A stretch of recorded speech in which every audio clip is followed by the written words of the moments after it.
प्रश्नपत्र लीक हुए social media रे वायरल भी हुए। विगत किछि वर्ष धरी एमिति होई आसुथिला। परीक्षा परिचालनाकारी बोर्डर स्वच्छता दक्षता एवं सुरक्षा व्यवस्था उपरे प्रश्न उठिला बेलकु झाड़ीझुड़ी होई पड़ती बोर्ड कर्तृपक्ष।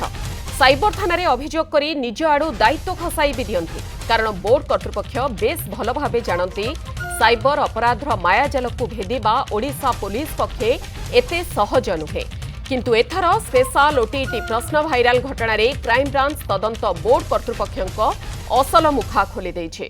कटक बोर्ड कार्यालय कलाहांडी जाए लंबिथिबा दुर्नीतिखोर चेर केते जे मजबूत एवं गभीर को जाइछि ताहा देखाई देइछि क्राइम ब्रांच निजे भी काबा ए सबु देखि। लक्ष लक्ष छात्र छात्री शिक्षक शिक्षयित्री भाग्य निर्धारणर माध्यम साजुथिबा माध्यमिक शिक्षा परिषद रे जे किभली केते बड़ केलेंकारी होई पारे ताहा ओटीटी प्रश्नपत्र वायरल घटना प्रमाण करिछि। एबे बड़ प्रश्न उठुछि निहार को सिंडिकेट रे आउ किए किए अछंती।